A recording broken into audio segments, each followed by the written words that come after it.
Look at this map of Asia and Europe, and imagine the biggest economic transformation happening right before your eyes. The new Silk Road isn't just a trade route. It's reshaping global power, rewriting economic rules, and determining which nations will lead the world for the next 50 years. And if you understand this, you understand the future. And this isn't just about moving goods from point A to point B. It's about power, influence, and the fundamental restructuring of global economics. Think about it this way. When you control the routes that goods travel, you control the relationships between nations. You determine which countries prosper and which ones struggle. You decide who has leverage in negotiations. You become essential to global commerce. Now, the original Silk Road was primarily a Chinese initiative to expand influence and trade, but it faced enormous obstacles. Mountains blocked the way. Deserts stretched for thousands of miles. Bandits roamed the routes. It took months to travel from China to Europe, and the risks were substantial. But the rewards justified the effort. Silk from China became the most coveted luxury good in Europe. Spices from the Indian Ocean region commanded premium prices. Ideas flowed both directions. Buddhism traveled from India to China. Technologies moved westward. The Silk Road wasn't just economic. It was cultural, it was intellectual, it was transformative. So here's where the modern version comes in. Today's technology eliminates many of the old obstacles. We have ships that can carry 10,000 containers. We have trains that run on schedules, not seasonal weather patterns. We have highways that cut through mountains. We have pipelines that move energy across continents. The infrastructure that was impossible in the 13th century is routine today. So what's the strategic advantage of rebuilding these connections? Let me break this down for you. First, there's the economic angle. China sits in the center of Asia, but it's not ideally positioned for global trade. To reach European markets, Chinese goods traditionally moved east, across the Pacific, through the Suez Canal, or around Africa. These routes are long, they're expensive, and they pass through chokepoints controlled by other nations. The Suez Canal, for instance, is controlled by Egypt. If Egypt decides to restrict passage, trade suffers. The Strait of Malacca between Malaysia and Indonesia handles about 30% of global maritime trade. If that route closes, commerce grinds to a halt. These vulnerabilities concern any nation that depends on long-distance trade. By developing overland routes through Central Asia, through the Middle East, and through Russia, China creates alternatives. These routes are shorter. They're less vulnerable to naval blockades. They connect China directly to European markets without passing through waters controlled by potential rivals. That's not just economics, that's strategic independence. Second, there's the geopolitical angle. Countries along these new routes become essential to global commerce. Kazakhstan, for instance, sits squarely on the path between China and Europe. Historically, Kazakhstan was overlooked. It was part of the Soviet Union, and after independence, it struggled to find its place in global affairs. But with the new Silk Road, Kazakhstan becomes a critical hub. Trade routes pass through its territory, investment flows in, its strategic importance rises. The same applies to countries throughout Central Asia, the Middle East, and Southeast Asia. Nations that were peripheral to global economics suddenly become central. That means leverage. That means influence. That means the ability to negotiate better terms with larger powers. When you control something that others need, you have power. And the new Silk Road creates that situation across an entire continent. Now here's a specific example that really illustrates this. In 2015, China and Kazakhstan signed a major agreement to develop the Kyrgyz Gateway, a dry port on their shared border. This wasn't just any infrastructure project. It became one of the most important trade hubs in Central Asia. Within just 5 years, the volume of goods passing through Kyrgyz increased by over 300%. Kazakhstan, which had been economically dependent on energy exports, suddenly had a new source of revenue and strategic importance. The port created thousands of jobs. It attracted investment from across the region. It positioned Kazakhstan as a crucial node in the Belt and Road network. That's the power of infrastructure. One port transforms an entire nation's position in global economics. And Kazakhstan is just one example. Similar transformations are happening across Central Asia, each one shifting the balance of power in that region. Third, there's the energy angle. The Middle East produces the vast majority of the world's oil and natural gas. Historically, this energy moved east through tanker ships, or west through pipelines controlled by Russia. By developing new pipeline routes through Central Asia and the Middle East, the new Silk Road creates alternative energy pathways. This reduces dependence on any single route or any single controlling nation. It's about energy security, about ensuring that disruptions in one region don't cripple the entire global economy. It's about building redundancy into the system, so that no single actor can hold the global economy hostage.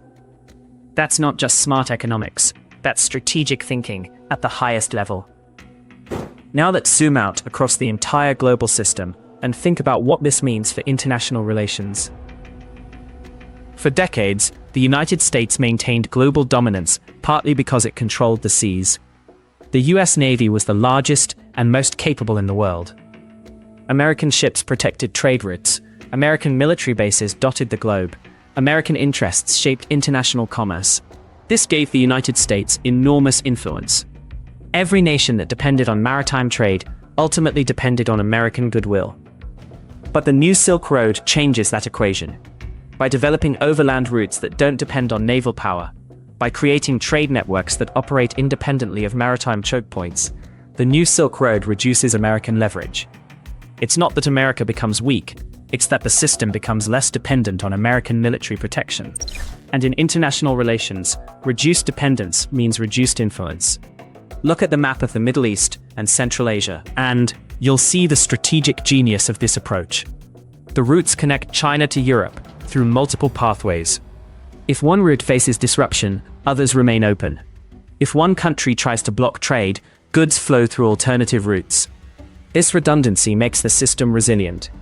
It also means that no single nation can dominate the entire network. Even China, which initiated the project, can't control every aspect of these routes. The routes pass through too many countries, involve too many stakeholders, and span too vast a geography. That means every country along these routes has some leverage. Every nation becomes important. That's fundamentally different from the old system, where a few major powers controlled most of the global economy. But here's where it gets interesting. The new Silk Road isn't just about trade. It's about creating a parallel system of international relations. The Belt and Road Initiative comes with financing. Countries that join receive investment in infrastructure. China provides loans for ports, railways, and highways. These projects create jobs. They improve infrastructure. They integrate countries into a network of interdependence. Over time, countries become economically tied to this system. They depend on the revenue from these routes. They depend on the investment flowing in. They depend on access to Chinese markets. This creates a web of economic relationships that binds nations together. And when nations are economically interdependent, they are less likely to engage in conflict. Economic ties create incentives for cooperation. Trade creates mutual benefit. Shared infrastructure creates shared interests. So the new Silk Road isn't just about moving goods. It's about building a new international order based on economic interdependence rather than military dominance. Now, this raises questions about the implications for different regions. Southeast Asia, for instance, sits at the crossroads of multiple trade routes. Countries like Vietnam, Thailand, and Indonesia suddenly find themselves in positions of strategic importance. They can choose which routes to support, which investments to accept, which partnerships to pursue. They have leverage they never had before. But they also face pressure. China, as the initiator of the Belt and Road Initiative, naturally expects favorable treatment. Countries that cooperate receive investment and access to markets. Countries that resist face economic pressure. So Southeast Asian nations must navigate carefully between accepting Chinese investment and maintaining independence. It's a delicate balance, and the stakes are high. Get it right, and your nation prospers. Get it wrong, and you become economically dependent on a much larger power. Here's a concrete example of how this plays out. In 2017, Thailand approved the construction of a high-speed railway connecting Bangkok to the Chinese border. The project cost approximately $5 billion. China financed most of it. Thai companies were involved in construction, and Thai workers gained employment. On the surface, it looks like a win-win. But here's the complexity. The railway was designed primarily to move Chinese goods through Thailand towards Southeast Asian markets. Thai companies benefited from construction, but long-term, the railway generates revenue primarily for Chinese traders using it to access new markets. Thailand took on significant debt to finance its portion. If the railway underperforms economically, Thailand bears the financial burden, and Thailand becomes more integrated into a trade network centered on Chinese interests. So while the project brought immediate benefits, it also created long-term dependencies. Thailand is now obligated to maintain good relations with China to service the debt and keep the railway operational. That's how economic infrastructure becomes a tool of geopolitical influence. Africa presents another fascinating case. The continent has enormous natural resources, but limited infrastructure. Countries lack the capital to build ports, railways, and highways. The new Silk Road offers financing for these projects. Chinese companies build the infrastructure. African nations get modern ports and transportation networks. They can export resources more efficiently. They can attract manufacturing. They can integrate into global commerce. But again, there are trade-offs. African nations take on debt to finance these projects. They become obligated to Chinese interests. If projects don't generate enough revenue, countries struggle to repay loans. Some African nations have already experienced this. They borrowed heavily for infrastructure. The projects underperformed, and now they're struggling with debt. This creates a form of economic dependence that's just as constraining as the old colonial relationships, but it operates through markets rather than military force.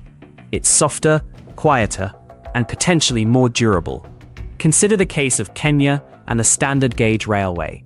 In 2017, Kenya completed a $3.2 billion railway connecting Mombasa to Nairobi, financed largely by Chinese loans. The project was supposed to generate revenue by moving cargo and passengers. But here's what actually happened. The railway operates at a significant loss. It doesn't generate enough revenue to service the debt. Kenya is now paying approximately $300 million annually just in interest and principal repayment. The railway hasn't stimulated the economic growth that was promised.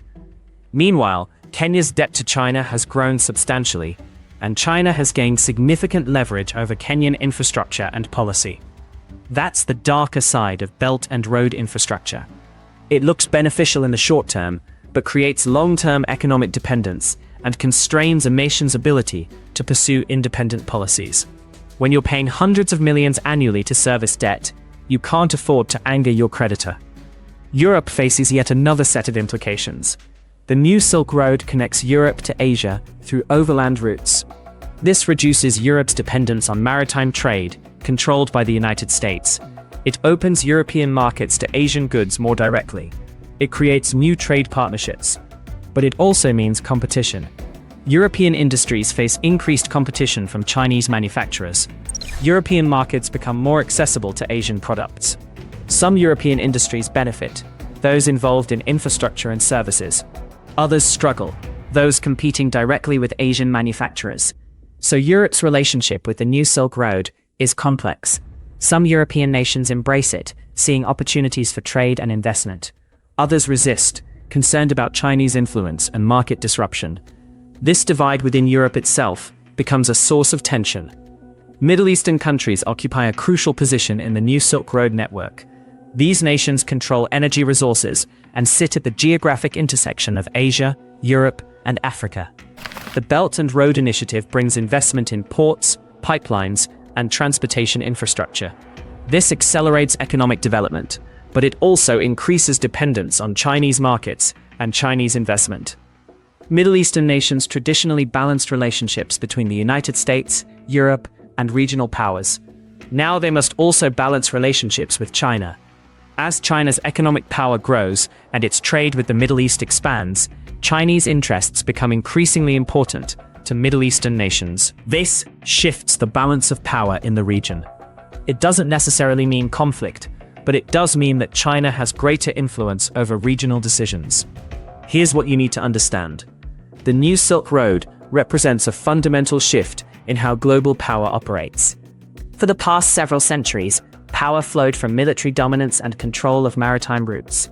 Nations with strong navies dominated global trade. Nations that could project military power shaped international relations. But the new Silk Road challenges this model. It shows that you can reshape global commerce through infrastructure investment, rather than military force. You can create influence through trade and economic interdependence, rather than through military bases and naval fleets.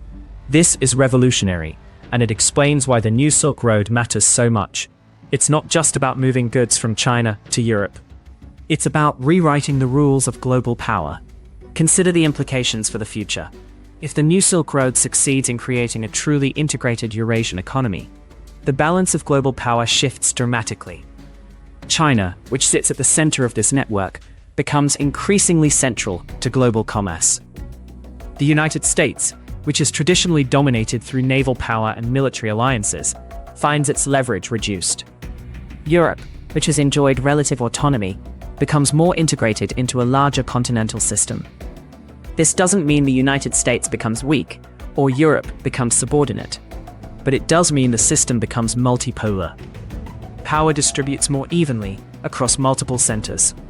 Influence becomes less concentrated, and that's fundamentally different from the world order that's existed for the past few decades. But let me be clear about something. The new Silk Road isn't inevitable. It faces enormous obstacles. Infrastructure projects in developing countries often encounter delays, cost overruns, and political obstacles. Some Belt and Road projects have failed or underperformed. Countries have grown concerned about Chinese influence and have resisted some initiatives. The United States and its allies have promoted alternative infrastructure projects to counter the Belt and Road Initiative. So the outcome isn't predetermined.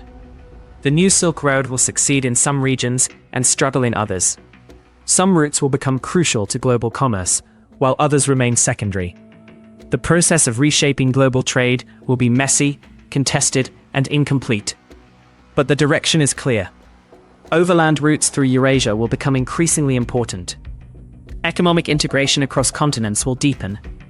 The geographic logic of trade is shifting, and that shift will reshape geopolitics for decades to come. And here's why this matters to you right now.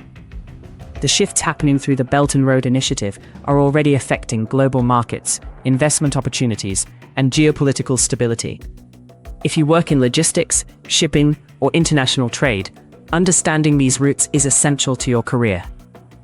If you invest in global markets, knowing which regions are becoming economically central versus peripheral helps you make smarter decisions. If you care about which nations will have influence over global decisions in the coming decades, understanding infrastructure investment is more important than understanding military budgets. The Belt and Road Initiative is reshaping where wealth flows, where opportunities emerge, and which nations have leverage in international negotiations. It's not some distant geopolitical abstraction. It's actively reshaping the world economy right now. The new Silk Road represents the emergence of a multipolar world, where power distributes across multiple centers, rather than concentrating in a few dominant nations. It shows how infrastructure investment can reshape geopolitics just as much as military power. It demonstrates that economic interdependence can create influence and leverage. And it reveals that the future of global commerce will be determined not by who has the biggest navy, but by who controls the most essential infrastructure connecting producers and consumers across continents. Understanding this shapes how you think about the future. It helps you see where opportunities lie, where risks emerge, and how the world is fundamentally reorganizing itself before our eyes. The new Silk Road isn't just a trade route, it's a window into how global power operates in the 21st century. And if you want to understand the future, you need to understand these routes, these investments, and these shifts in global economics and geopolitics. The world is being remapped right now, and the new Silk Road is the tool doing the remapping. If you found this breakdown valuable, please hit that subscribe button. We explore these kinds of strategic geography topics every single week, and you won't want to miss what we're covering next. Check out the video we've linked at the end of this one. It dives even deeper into how infrastructure shapes geopolitical power. Thanks for watching, and I'll see you in the next one.